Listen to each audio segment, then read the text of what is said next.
Masechet Baba Batra, Daf Pehe, on commence Bezrat Hashem, au Daf Pedal et Amud Bet, tout en bas. Rav Shmuel Namret Arvayu. Rav et Shmuel, les deux disent, Kelav shel Adam connaît lo bechol makom, les kelim, les récipients d'un homme lui acquièrent le contenu, la marchandise, de partout, chutz mirshut arabim, sauf dans un domaine public. C'est-à-dire, un homme, il peut rentrer chez quelqu'un avec son sac, le remplir de marchandises dans un magasin, dès que c'est rentré dans son sac, il acquiert. Il acquiert, et donc le kinyan est fait, il ne peut plus regretter. Sauf dans un domaine public où là-bas, il n'acquiert pas.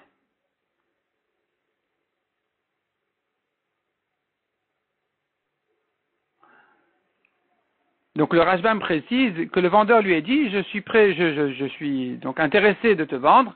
Et là, donc dès que le vendeur est d'accord que ce soit acquis par ses sacs, ses récipients, et qu'effectivement il est rentré dans son récipient, là l'acheteur va acquérir. Donc ça c'est ce que pense Rabbi Shmuel. Rabbi Yochanan et Rabbi Shmuel Lakish d'Amret Arvayu. Par contre Rabbi Yochanan et Resh Lakish, les deux ils disent, Afil birshut arabi, même dans un domaine public, on peut acquérir dans ses récipients. Amar Rav Papa l'obligé. Mais Rav Papa dit c'est pas une marloquette, il n'y a pas de marloquette ici entre eux. Kan birshut arabim, kan besimta. Ce que Rav et Shmuel ont dit, qu'on n'acquiert pas dans un reshut arabim, il parle d'un reshut arabim réel, d'un domaine public. Ce que Rabbi Yochanan et Resh Lakish ont dit qu'on peut acquérir dans un reshut arabim, il ne s'agit pas d'un reshut arabim réel, pas dans un domaine public. Vraiment, il s'agit d'une impasse qui ne sert qu'aux gens de la rue là-bas. Et là-bas, effectivement, c'est comme c'est comme une cour des associés ou donc finalement, c'est un endroit un peu privé. Et donc là-bas, on peut lui acquérir dans les kelim, dans ses récipients. Pourquoi est-ce que Rabbi Yochanan et Resh Lakish, ils ont appelé ça reshut arabim alors qu'il ne s'agit pas d'un reshut arabim réel, il s'agit que d'une simta chez en reshut yachid. Ils veulent dire par là, pas un reshut yachid, non pas que dans un domaine privé on peut acquérir dans ces kelim, même dans un domaine public, mais pas vraiment public en fait, c'est dans une simta qui voulait dire. Achinami mistabra, la Gemara renforce ce que Rav Papa a dit. Donc la Gemara vient soutenir les paroles de Rav Papa qui a dit qu'il n'y a pas de marloquette ici entre eux, que même Rabbi Yochanan n'a pas dit qu'on puisse acquérir vraiment dans un reshut arabim. D'Amar Rabbi Abawa Rabbi Yochanan, Kelav shel Adam connaît le bechol makom, shiyesh le reshut la'anicho. Les kelim d'un homme, ses récipients, lui acquièrent le contenu, partout où il a le droit de les poser. Donc tu vois de là, yesh le reshut in, et le reshut lo, c'est que s'il a le droit de les poser qu'il peut acquérir. Sinon non. Shmamina, donc tu entends de là, que dans un reshut arabim où j'ai pas le droit de laisser mes affaires là-bas posées, eh bien, je ne peux pas acquérir dans mes récipients non plus. Et ça, c'est les paroles de Rabbi Yochanan lui-même. Donc, quand Rabbi Yochanan a dit qu'on peut acquérir dans un reshut arabim, dans les kelim de l'acheteur, il ne s'agit pas d'un vrai reshut arabim là où il n'a pas le droit de laisser ses affaires. Il s'agit d'une simta, d'une petite rue, une impasse, où là-bas, effectivement, il a le droit de laisser ses affaires, ça sert à ça. Et donc, il pourra acquérir là-bas le contenu donc la marchandise dans sa boîte. Tashma. Arba midot bemochrin. La Gemara vient ramener encore une phrase sur cette question. Nous avons une braïta qui dit Arba midot bemochrin. Il y a 4 catégories de vendeurs. Donc il y a 4 cas en fait pour acquérir. Ad shelonit malamida. Tant que la mida en fait, c'est un récipient qui sert à mesurer. On a un récipient et là-bas, c'est noté sur le récipient. La quantité est notée là-bas, il y a des petites marques pour dire jusque là c'est 1 CA, 2 CA, 10 CA, etc. Donc cette mida en question qui est un récipient dans lequel on mesure la récolte, tant que la mida ne s'est pas remplie, la mocher ça appartient encore au vendeur. Michelit mala mida la loker, dès qu'elle s'est remplie, ça appartient à l'acheteur. De quoi il s'agit ici? Il s'agit que la mida n'appartient ni au vendeur ni à l'acheteur, ils l'ont emprunté. Et alors, puisqu'ils l'ont emprunté, alors ça fait la chose suivante. Tant que le vendeur n'a pas terminé de mesurer la récolte, elle est empruntée au vendeur. C'est le vendeur qui en général l'utilise pour mesurer. Donc il mesure. C'est lui aujourd'hui l'emprunteur de la mida. Dès qu'ils se mettent d'accord que l'acheteur acquiert la récolte, alors la mida devient comme un récipient qui sert à garder maintenant la récolte. Dorénavant, elle est empruntée à l'acheteur, et grâce à cette mida, à ce récipient-là qui lui est acquis en tant que prêt. Donc il a emprunté, c'est pour lui aujourd'hui, c'est à son service. Grâce à ça, il peut acquérir la récolte. Donc tant que le vendeur il mesure, c'est pas encore acquis pour l'acheteur. Dès que le vendeur a terminé de mesurer, qu'on a rempli la mida, dorénavant l'acheteur, c'est lui maintenant qui utilise la mida, c'est lui comme le propriétaire, elle est pour lui, et donc dorénavant, elle est empruntée à lui, donc dorénavant il peut acquérir. Donc ça c'est une catégorie, il s'agit donc d'une mida chez Nash al-Shnem, d'une mida qui n'appartient ni à l'un ni à l'autre. Aval imeta mida chez l'echad mehen, si la mida appartient au vendeur ou à l'acheteur, Rishon kana. Au fur et à mesure qu'on la remplit, il acquiert. Donc si ça appartient au vendeur, même quand il l'aura rempli entièrement, c'est encore au vendeur. Si ça appartient à l'acheteur, au fur et à mesure que ça se remplit, ça appartient à l'acheteur. Il acquiert au fur et à mesure qu'on remplit sa mida. De quoi il s'agit ici? Il s'agit ici d'un reshut harabim, ou d'une cour qui n'appartient ni à l'un ni à l'autre. Donc tu vois ici déjà, et c'est en fait ici l'objection, on voit ici que dans un reshut harabim, l'acheteur peut acquérir. Si c'est ça, son récipient à lui, on avait dit selon un mandé amar qu'il ne peut pas acquérir, il peut pas acquérir.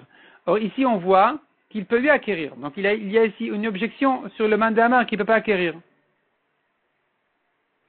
Aval birshut continue dans la baraita, aval birshut mocher, lokanat shakbiena wa tiotena mirshuto. Si maintenant la récolte, la marchandise, elle est chez le vendeur, l'acheteur ne l'acquiert qu'en la soulevant ou en la sortant de chez le vendeur, il ne pourra pas l'acquérir avec ses récipients chez le vendeur même. Birshut lokear, et quand c'est chez l'acheteur, kevan shekibel alav mocher kana lokear. Dès que le vendeur a accepté de vendre, et qu'on se trouve maintenant chez l'acheteur a acquis. Agmara va expliquer en fait, quand on a dit que chez le vendeur, l'acheteur n'acquiert pas du tout, jusqu'à ce qu'il soulève ou qu'il tire, en fait il s'agit là-bas que le récipient il appartient au vendeur, et quand on a dit que chez l'acheteur il acquiert, en fait il s'agit que le récipient aussi il appartient à l'acheteur. On verra ça à la fin du daf. En tout cas, donc nous avons ici encore deux cas, qui sont le récipient du vendeur et le récipient de l'acheteur. Le récipient du vendeur, l'acheteur n'acquiert pas, le récipient de l'acheteur, l'acheteur acquiert au fur et à mesure. Birshut hala mufkadim etzlo. Si maintenant ça se trouve chez un gardien, la récolte, la marchandise se trouve chez quelqu'un qui la garde, lokana, l'acheteur ne l'acquiert pas, achikabel alav, jusqu'à ce que le gardien, il soit d'accord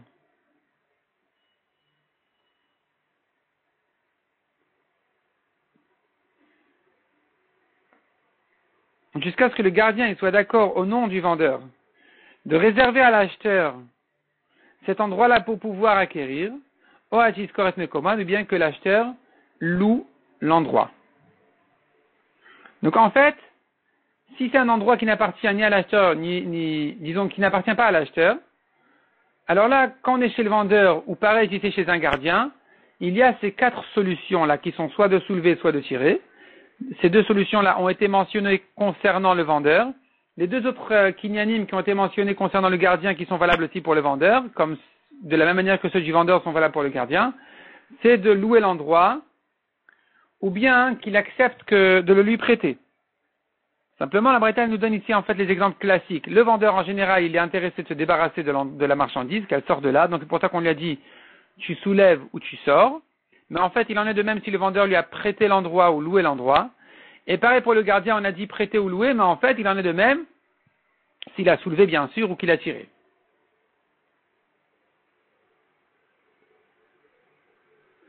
Donc nous avons ici les 4 catégories, les arba midot qu'on a dit, qui sont en fait le récipient qui est emprunté, dans ce cas-là on a dit, tant qu'ils n'ont pas fini de mesurer, c'est au vendeur, dès qu'ils ont fini de mesurer, c'est à l'acheteur. Le deuxième cas, c'est si maintenant le récipient il appartient à un des deux, alors au fur et à mesure, ça c'est acquis au propriétaire du récipient.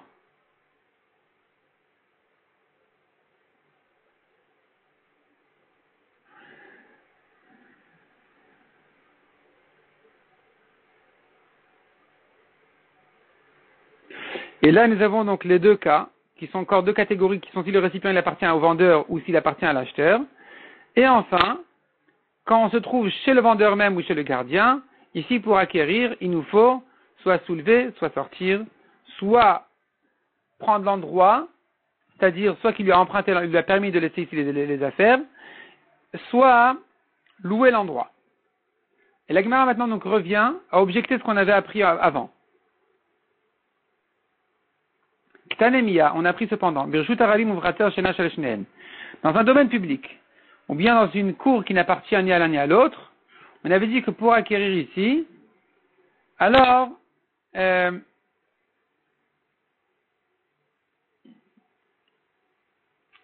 on peut acquérir si c'est les récipients de l'acheteur. Si c'est les récipients de l'acheteur, il peut acquérir là-bas. Donc tu vois que dans un domaine public, un vrai Reshut Arabim, on peut acquérir dans les récipients de l'acheteur. Ça contredit ce qu'on avait appris avant. On tourne la page. Maïlav Reshut Arabim Amash, n'est-ce pas qu'il s'agit ici d'un vrai Reshut Arabim? Lo, Simta. Non, il s'agit en fait d'une Simta. Dans une Simta, on avait déjà appris qu'il n'y a pas de problème d'acquérir. Demande à Gemara, Vadumia de Khater Shena Shel Shneem Ktane. Ici, on avait donné deux exemples. Reshut Arabim ou une cour qui n'appartient ni à l'un ni à l'autre. Donc la cour, quand tu me dis elle n'appartient ni à l'un ni à l'autre, ça veut dire que c'est comme un vrai Reshut Arabim, pas comme une Simta, parce que dans une Simta, ils peuvent les deux l'utiliser. Donc si maintenant tu me compares un Reshut Arabim à un endroit qui n'appartient ni à l'un ni à l'autre, c'est que tu parles d'un vrai Reshut Arabim, que ni l'un ni l'autre ne peut laisser ses affaires là-bas. Répond la Gemara Maïchatzer Shena Shel Shneem Nami. Qu'est-ce qu'on veut dire par une cour qui n'appartient pas aux deux? Delo de haïkula, velo de haïkula. Elle n'est pas entièrement à l'un ni entièrement à l'autre. Elle a des tarvaïs mais aux deux. Et sur ça, on a dit que dans une cour qui n'est pas aux deux, c'est-à-dire qui n'est pas qu'à un des deux, elle est en fait aux deux en même temps. Et de même dans un Reshut Arabim qui ressemble à ça, c'est une Simta qui peut servir aux deux. Les deux peuvent déposer leurs affaires là-bas. Dans ces cas-là, ils peuvent acquérir avec ces kelim.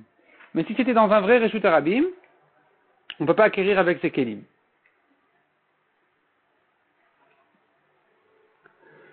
Ba'amine, Rav Sheshet me Ravuna. Rav Sheshet a demandé à Ravuna. Il a posé une question. Kelav Shalokach Birshut Mocher. Les récipients, les kelim de l'acheteur chez le vendeur même. Kanalokeach Olo. Est-ce que l'acheteur il acquiert ou pas? Amar lui a répondu.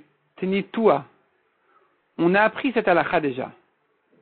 On l'a enseigné. Donc la question ici, elle est, les récipients de l'acheteur chez le vendeur, ça marche ou ça marche pas? Et il vient le comparer à un cas de divorce. Zarkola, le mari a jeté à la femme le guet.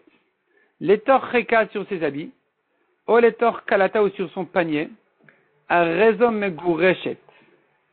Elle est divorcée. Elle a acquis son guet. Son guet est acquis à elle, et puisqu'elle l'a acquis, elle peut se divorcer avec. Donc tu vois de là que son panier chez le mari lui acquiert, ça s'appelle les récipients de l'acheteur. Chez le vendeur, Kelav je le connais, Birshut Mocher, c'est pareil, et elle acquiert. Donc si le mari l'a jeté sur le sac à main de sa femme, il a rentré là-bas son guet, elle l'acquiert. Donc tu vois que les kelim sont un kinyan pour l'acheteur. Amal et Rav Nachman. Rav Nachman a répondu, Maïtama pashtat le meaï. Pourquoi tu ramènes une preuve de cette halakha là, du mari, du divorce? On n'a pas de preuve de cette halakha. De machula mea ukle beukla. C'est une halakha qui a déjà été frappée avec 100 coups. Parce que la Gemara d'Anguitine voulait prouver de là effectivement qu'on peut acquérir avec les récipients d'acheteurs chez le vendeur. Et la Gemara l'a repoussé de 5 manières différentes. Donc cette preuve-là, elle a déjà été bien écrasée. Elle a reçu déjà 100 coups. Mea ukle beukla. Ukla, c'est un petit poids. Et 100 coups avec c'est un petit plomb ou quoi. Et donc, cette halakha, elle a déjà pris, cette preuve-là, elle a déjà reçu beaucoup de coups. La Gemara avait répondu là-bas, dans Gitin, que selon Shmuel, il s'agit que le panier, il est accroché sur la femme. Il est suspendu sur la femme. Donc là, c'est sûr qu'elle acquiert. Selon Resh Lakish, si c'est attaché à elle, même si c'est posé par terre, et que c'est pas suspendu, c'est bon. Mais tu n'as pas de preuve de là pour le cas où c'est pas attaché du tout à l'acheteur. Ravada Baraba Amar Gegon Sheta la Kalata Munachat la Benerechotea. Lui, Ravada, il dit, la femme est assise par terre et elle a son panier entre ses jambes, entre ses pieds. C'est sûr que cet endroit-là, le mari lui prête à la femme et donc l'endroit aussi lui appartient à elle Et il n'y a pas de problème ici que ce soit dans ses affaires, parce que c'est ses affaires chez elle, puisque le mari lui permet de s'asseoir ici, et donc elle acquiert le guet. Rav Meshach Bered Rabbi Ami Amar, Kegon Shea Baala Mocher Klatot. Le mari vendait des paniers, il vendait des sacs, et donc il y a un endroit où de toute façon là-bas tous les sacs sont posés là-bas, donc il n'est pas makpi du tout sur l'endroit du sac. Rabbi Yochanan Amar, mais comme Cheka Kanouila, mais comme Kalata Kanouila. Rabbi Yochanan dit de manière générale par principe, l'endroit de ses habits, même qui traînent par terre, sont acquis à la femme. Pareil pour le panier, le sac à main, tout ça c'est acquis à la femme. L'endroit même il est acquis, elle a le droit de le poser ici, donc c'est prêté à la femme. Et donc il se trouve que ce sont les kélim de l'acheteur chez l'acheteur, les kélim de la femme chez la femme, puisque l'endroit lui est prêté. Donc il n'y a pas de preuve de là pour le cas du récipient de l'acheteur chez le vendeur. Amar Rava Maïtamad Rabbi Yochanan, quelle est la raison de Rabbi Yochanan? Un mari n'est pas makpid, il n'est pas dérangé sur l'endroit, l'utilisation de sa femme pour l'endroit de ses habits qui traînent par terre même, ou de son panier, son sac qui est posé par terre, et donc l'endroit lui est prêté, comme on a dit, elle peut acquérir. Donc on n'a pas de preuve de là. Et la pshat la meha, on pourrait prouver d'une autre braïta. Birshut mocher lokana tchek bihena, on a vu ici que si c'était chez le vendeur même, il ne l'acquiert que s'il a soulevé, oa tchotien amershuto, ou bien qu'il a sorti de son domaine. Maïla bekelav de l'okeach, n'est-ce pas qu'il s'agit même des kélim de l'acheteur, et malgré tout il ne l'acquiert pas tant qu'il n'a pas soulevé ou sorti? L'eau. Non, on n'a pas de preuve de là non plus. Bekelav de mocher. Il s'agit des kélim du vendeur chez le vendeur, et là l'acheteur n'acquiert pas. La Gemara dit, bon d'accord, umideresh bekelav de mocher, c'est fanami bekelav de mocher. De même que dans ce cas-là, tu m'interprètes la braïta dans un cas des récipients du vendeur. Donc la suite de la braïta aussi parle du cas des récipients du vendeur. Et ma sefa, dis-moi la suite de la braïta. Birshut lokeach, chez l'acheteur, kevanchkibel alav mocher, dès que le vendeur a accepté de vendre, kana lokeach, l'acheteur acquiert. Et bekelav de mocher, et si tu me dis vraiment qu'il s'agit dans cette braïta des récipients du vendeur, amai kana lokeach, pourquoi l'acheteur il a acquis? Il ne devrait pas acquérir? Répond la Gemara sefa atan et kelav de lokeach. Ce cas-là de la sefa où on parle chez l'acheteur, il s'agit que les récipients sont à l'acheteur. Ou maï paska, pourquoi tu tranches la braïta comme ça en deux en me disant la recha c'est les kélim du vendeur et la sefa c'est les kélim de l'acheteur?